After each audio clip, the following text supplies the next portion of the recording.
Hello नमस्कार दोस्तों, मैं सुरेश चौधरी आपका हमारे YouTube channel audio story in Hindi पे स्वागत करता हूं। अगर आपने हमारे YouTube चैनल को सब्सक्राइब नहीं किया है तो सब्सक्राइब का बटन ज़रूर दबा लें और ऐसी ही कई कहानियों से जुड़े रहने के लिए हमारे YouTube पर लगातार बने रहिए।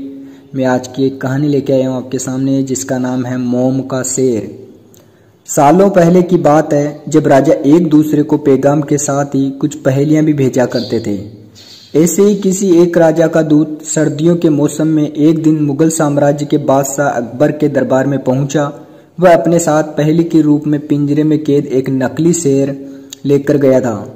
राजा ने पहेली के साथ एक पैगाम भी भेजा था। पैगाम में लिखा था कि क्या मुगल राज्य में कोई ऐसा बुद्धिमान है जो पिंजरे और शेर को छुए बिना शेर को बाहर निकाल सके।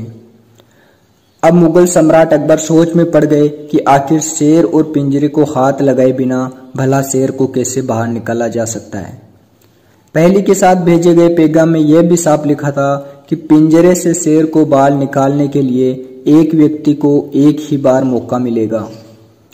अकबर काफी परेशान हो गए। उन्हें लगा कि यह तो बहुत मुश्किल है और अगर शेर को पिंजरे से बाहर नहीं निकाल पाए तो मुगल राज्य की काफी बदनामी भी होगी। ये सब सोचते सोचते उन्होंने दरबार में मौजूद सभी की तरफ देखते हुए पूछा, है कोई ऐसा जो इस पहेली को सुलझा सके। लेकिन हर कोई इसी सोच में डूबा था कि आखिर यह संभव कैसे हो सकता है। अकबर के पूछने पर जब किसी ने जवाब नहीं दिया तो उन्हें अपने वजीर बीरबल की याद आने लगी, जो सभा में उस समय मौजूद नहीं थे। उन्होंने तुरंत दरबान को भेजकर बीरबल को दरबार में हाजिर होने का आदेश दिया। लेकिन अफसोस, बीरबल किसी सरकारी काम से राज्य से बाहर गए हुए थे। रात भर अकबर इसी सोच में डूबे रहे कि आखिर पहेली को कैसे सुलझाया जाए। दूसरे दिन फिर दरबार लगा, लेकिन बीरबल की कुर्सी खाली देखकर अकबर उदास हो गए। बादशाह ने एक बार फिर दरबारियों से पूछा, क्या किसी के पास इस शेर को पिंजरे से निकालने की कोई तरकीब है। इतने में एक दरबान अकबर के सामने आया और उसने शेर को पिंजरे से निकालने की कोशिश की, लेकिन वो नाकामयाब रहा। दूसरे दरबार ने पहेली को सुलझाने के लिए एक जादूगर को बुलवाया, लेकिन वो भी विफल रहा। कोशिश करते करते शाम होने को आई। तभी बीरबल दरबार में पहुंच गए। अकबर को परेशान देखकर बीरबल ने पूछा, क्या बात है सम्राट, आप इतने परेशान क्यों हैं। बादशाह ने तुरंत शेर की जुड़ी पहेली के बारे में बीरबल से सब कुछ बताया। अकबर ने बीरबल से पूछा, क्या तुम इस शेर को पिंजरे से बाहर निकाल सकते हो। बीरबल ने कहा, हाँ मैं कोशिश कर सकता हूँ।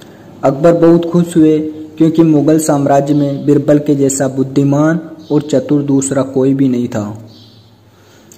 शेर को पिंजरे से बाहर निकालने के लिए बीरबल ने अकबर से कहा कि उन्हें 2 सुलगती हुई लोहे की छड़ें व सरिये की आवश्यकता है। शहंशाह ने तुरंत इसकी व्यवस्था करने को कहा। जैसे ही बीरबल को लोहे की छड़ मिली तो उन्होंने पिंजरे को छुए बिना छड़ को अंदर पहुंचाकर उस नकली शेर पर रख दिया। शेर लोहे की गर्म छड़ी के साथ स्पर्श में आते ही पिघलने लग गया, क्योंकि वो मोम का शेर था। देखते देखते पूरा शेर मोम के रूप में पिंजरे से बाहर निकल गया।